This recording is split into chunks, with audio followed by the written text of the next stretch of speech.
Saudara-saudara yang terkasih, di dalam hal ajaran Nikolaus disebutkan dalam kitab Giliahna atau kitab Wahyu 2 ayat 6 dan kitab Wahyu 2 ayat 15 bahwa Tuhan membenci ajaran Nikolaus.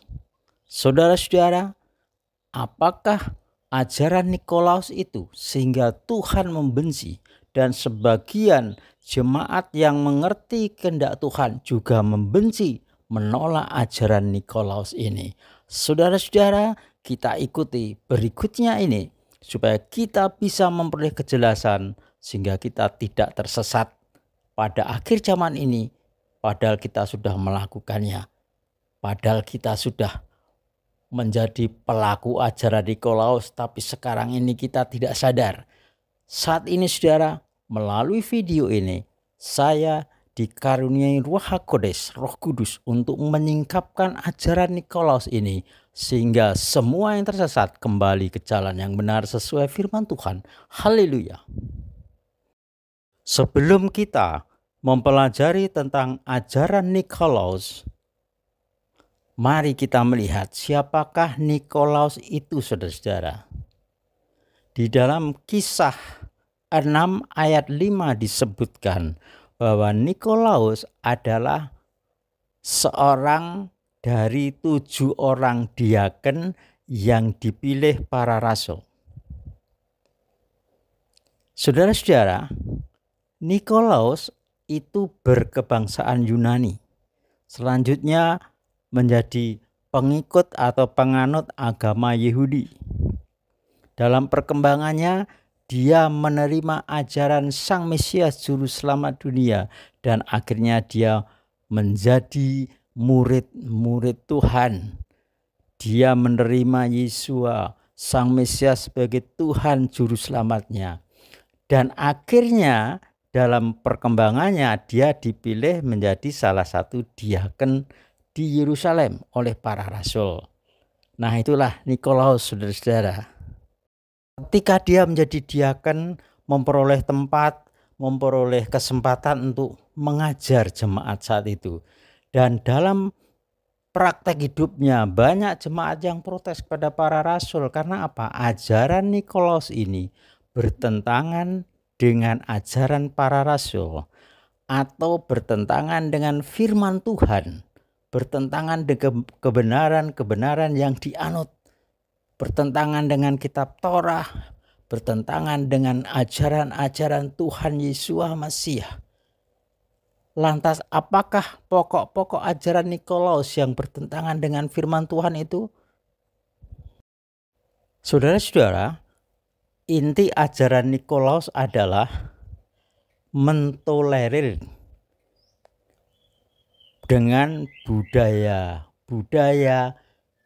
tradisi-tradisi atau kebiasaan-kebiasaan paganisme. Apakah paganisme itu? Paganisme adalah satu kepercayaan atau pemujaan terhadap dewa-dewa, dewi-dewi, kepada alam dan kepada roh-roh leluhur, ya, kepada roh-roh atau arwah-arwah. Itulah yang dimaksud ajaran Nikolaus. Nikolaus dalam pengajarannya adalah memperbolehkan jemaat untuk makan bekas penyembahan berhala, saudara-saudara. Juga mengizinkan untuk melakukan percabulan. Padahal kedua hal itu sudah dilarang oleh Tuhan, saudara-saudara. Sejak semula di dalam kitab Torah sudah disebutkan tidak boleh makan hal-hal yang kotor, makanan-makanan yang dilarang oleh Tuhan. Kemudian di dalam Kisah Rasul 15 ayat 28-29 disebutkan bahwa jemaat tidak boleh makan makanan bekas penyembahan berhala, juga tidak boleh makan darah, makan binatang yang mati dicekik, dan juga dilarang melakukan percabulan. Tetapi Nikolaus ini mengajarkan jemaat boleh. Yang penting rajin beribadah, rajin ke gereja, rajin melayani, melakukan seperti itu boleh. Lah inilah saudara-saudara yang dibenci oleh Tuhan, karena melawan firman Tuhan. Kemudian Nikolaus ini juga mengajarkan orang boleh juga beradaptasi dengan tradisi-tradisi, kebiasaan-kebiasaan yang dilakukan oleh para penyembah, ya, penyembah dewa-dewa atau disebut paganisme. Juga mengizinkan untuk hal-hal yang berkaitan dengan leluhur. Bentuk-bentuk upacara ini bisa kita lihat sebagai berikut. Misalkan membuat sesajian atau upacara tradisi yang itu sudah dilakukan turun-temurun, yaitu selamatan orang yang sudah meninggal, yaitu adalah dilarang oleh Tuhan. Tapi Nikolaus memperbolehkan. Kemudian membuat sesaji-sesajian untuk pemujaan dewa-dewa atau pada hari-hari raya tertentu, mengizinkan untuk membuat persembahan-persembahan korban di tempat-tempat yang dianggap keramat, memperbolehkan untuk melakukan ziarah kubur berhubungan dengan para arwah. Ya, itulah ajarannya, saudara-saudara. Kemudian juga melakukan hal-hal yang juga masyarakat umum lakukan, misalkan upacara bersih desa, ya, kemudian melakukan labuan, melakukan hal-hal yang bertentangan, ya, zodiak, ramalan-ramalan, okultisme, kemudian berhubungan dengan para dukun, paranormal, meramal nasib. Kemudian juga diperbolehkan untuk menyembah patung untuk dewa-dewa atau Tuhan mereka. Nah, padahal Tuhan melarang orang menyembah patung. Tapi ini sengaja, ya, diperbolehkan menyembah patung. Itu salah satunya, saudara. Beberapa hal saya sebutkan ini adalah contoh-contoh konkret dalam kehidupan sehari-hari, saudara. Kalau yang terkenal itu pada bulan-bulan tertentu, saudara, itu ada acara yang semua hampir dilakukan. Itu adalah ziarah kubur ke makam-makam. Kemudian secara serentak yang salah satunya di daerah itu disebut upacara nyadran. Itu juga satu bentuk ajaran Nikolaus, sudah. Itu adalah bagian dari wujud upacara paganisme. Jadi itu contoh yang konkret. Bahkan ada pendeta mengizinkan hal seperti itu. Itu sudah merupakan bentuk atau manifestasi dari ajaran Nikolaus. Makanya Tuhan membenci yang seperti itu. Perayaan Natal itu wujud nyata dari ajaran Nikolaus. Mengapa, saudara? Karena Natal itu pergantian, pengubahan dari acara atau hari raya penyembahan pemujaan kepada dewa matahari atau hari lahirnya dewa matahari, dewa Sol, saat itu dikembangkan oleh Kekaisaran Romawi, lebih spesifik Gereja Katolik Roma saat itu, untuk merayakan Natal sebagai pengganti dari hari raya. Dari dewa Sol yang semula disembah sebagai dewa matahari, dan itu agama Mitraisme itu menguasai hampir seluruh Eropa, saudara. Itu pusatnya penyembahan dewa matahari, dan tanggal 25 Desember hari raya kelahirannya diperingati besar-besaran. Kemudian itu diwujudkan dalam perayaan-perayaan, pembagian kado, hadiah, festival, ya, acara sukacita, acara keluarga, ya, acara saling memaafkan. Itu ada semua dalam hari raya untuk pemujaan Dewa Sul, Dewa Matahari. Itu semua diwujudkan, saudara.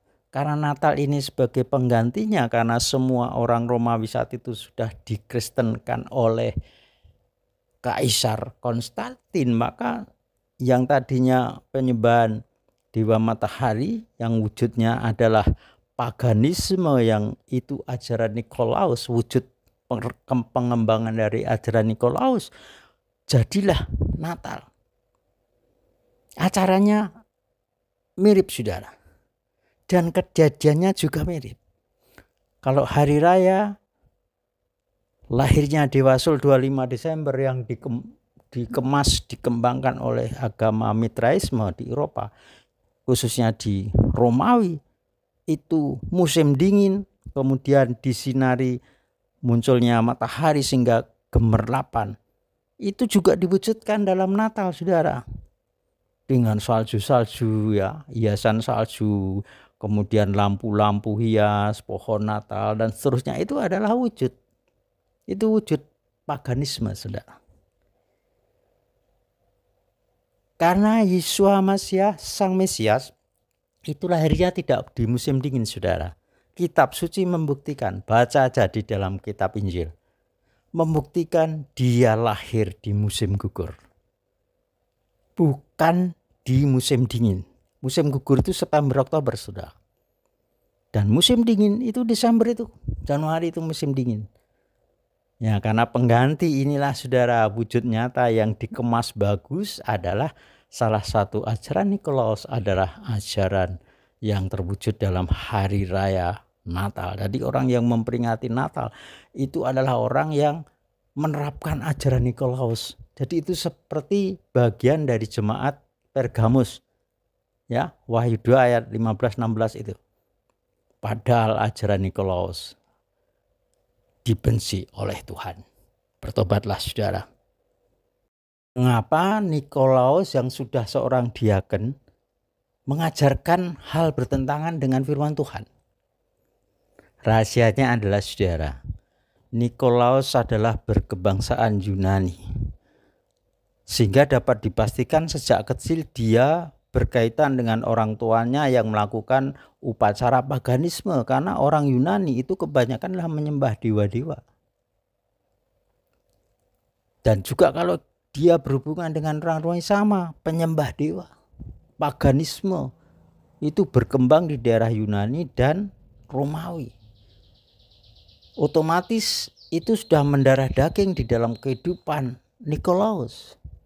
Karena itu ketika dia menganut ajaran Yahudi atau agama Yahudi, kemudian menjadi pengikut Yesus Mesias, ya, pengikut Sang Mesias, kalau dia tidak bertobat total, otomatis itu masih mengatur dalam hidupnya. Jadi dia mendua, saudara. Jadi aktif ke gereja, aktif melayani, aktif beribadah, tetapi dia juga aktif melakukan bawaannya dulu, saudara, yaitu paganisme, upacara-upacara, tradisi-tradisi paganisme. Dia menganggap itu bagian dari mendukung keimanannya, mendukung toleransi sosialnya. Jadi semua dilakukan seperti itu, saudara. Oleh sebab itu dia sampai mengajarkan, karena di dalam dirinya itu yang asli, dalam hatinya itu keluar, saudara, yaitu ajaran paganisme yang mentolerir hubungan kekristenan atau hidup Nasrani, hidup mesianik, tapi mendua dengan hidup duniawi, saudara. Jadi memadukan antara yang dari paganisme dengan yang dari kitab suci. Jadi itulah yang terjadi, saudara-saudara. Apakah di akhir zaman modern ini masih ada gereja atau orang-orang Nasrani, orang-orang mesianik, orang-orang Kristen yang melakukan ajaran Nikolaus? Banyak, saudara-saudara. Dan saya beritahukan sesuai dengan kitab Geliahnya, kitab Wahyu 2 ayat 6, ayat 15 dan 16, kita tahu saudara, jemaat Efesus menolak ajaran Nikolaus yang dibenci Tuhan itu. Jemaat Pergamus dalam Wahyu 2 ayat 15, 16 itu masih melakukan ajaran Nikolaus ini yang dibenci Tuhan. Karena itu Tuhan mengatakan, kalau tidak bertobat, Tuhan sendiri akan datang membinasakan mereka. Saudara, sekarang ini seperti praktek-praktek yang saya sebutkan tadi. Ternyata banyak gereja yang masih melakukan seperti itu. Dan saya tekankan bahwa ajaran Nikolaus ini karena disebutkan dari 7 jemaat di kitab Geliahnya atau kitab Wahyu, itu merupakan tanda bahwa ajaran Nikolaus sebagai bagian atau salah satu kriteria penghakiman di akhir zaman, saudara-saudara. Nah, itulah sebabnya kalau masih melakukan penyembahan patung, ya patung Kristus, patung Maria, patung Santo Santa, ya patung-patung binatang, patung-patung tokoh tertentu, kalau masih melakukan penyembahan itu, ya patung-patung kita bawa kecil atau besar, mau beribadah cium dulu, itu merupakan bukti penyembahan patung dan itu ajaran Nikolaus. Kalau saudara masih melakukan ziarah kubur, sesaji-saji, selamatan orang yang sudah meninggal dengan alasan penginjilan atau untuk menguatkan iman, itu adalah tipu daya setan. Sama saja itu melakukan ajaran Nikolaus. Jadi sekarang ini kalau kita lihat banyak gereja yang masih melakukan ajaran Nikolaus seperti disebut dalam salah satu jemaat di Pergamus. Nah, jemaat Pergamus ini salah satu contoh wakil yang masih melakukan ajaran Nikolaus, yang menunjukkan gereja sekarang ini juga banyak yang masih melakukan ajaran Nikolaus. Oleh sebab itu di dalam kitab Geliahnya Wahyu 2 ayat 16 mengatakan kalau tidak bertobat, dalam arti tinggalkan ajaran Nikolaus dan tidak melakukan itu lagi, maka baru diberkati. Tapi kalau tetap ngotot bahwa itu benar, tradisi itu benar, maka selamanya engkau boleh berbahagia, tetapi akhirnya engkau binasa. Karena Tuhan sendiri yang mengatakan kalau tidak bertobat akan dibinasakan. Saudara-saudara, mari saudara melihat gereja saudara, hidup saudara. Apakah saudara melakukan ajaran Nikolaus seperti contoh-contoh yang saya sebutkan tadi? Kalau masih, saudara segera bertobat. Kalau tidak, hidup saudara sia-sia di bumi ini. Karena akhirnya saudara akan dibinasakan. Saudara tidak bisa beralasan, saya yang penting kan percaya kepada Tuhan. Saya aktif beribadah ke gereja. Saya aktif berkorban memberi. Tentunya diperhitungkan. Jangan salah saudara. Tuhan bicara di dalam kitab Wahyu ini. Kalau tidak bertobat dari ajaran Nikolaus, engkau akan dibinasakan. Apapun kesetiaanmu sia-sia kalau masih mengajar, mengikuti ajaran Nikolaus ini. Saudara, kesempatan ini bertobatlah. Kembalilah ke jalan yang benar. Pastilah saudara diselamatkan. Diberkati mulai dari sekarang bertobat. Di dunia ini saudara akan diubahkan hidupmu, diberkati, dipulihkan. Dan kebahagiaan yang sungguh-sungguh akan saudara alami. Dan nanti kalau sudah meninggalkan bumi ini, kembali kepada Tuhan, roh saudara diberkati. Kebahagiaan kekal. Mari saudara, dua pilihan, taat atau tidak. Dan itu yang menentukan saudara sendiri. Saudara, berkat Bapa yang di surga atas saudara, siapa yang mendengar firman dan melakukannya diberkati. Kebahagiaan saudara peroleh demi nama Yesus Mesias. Terpujilah Bapa, berkat atas saudara semua. Amin.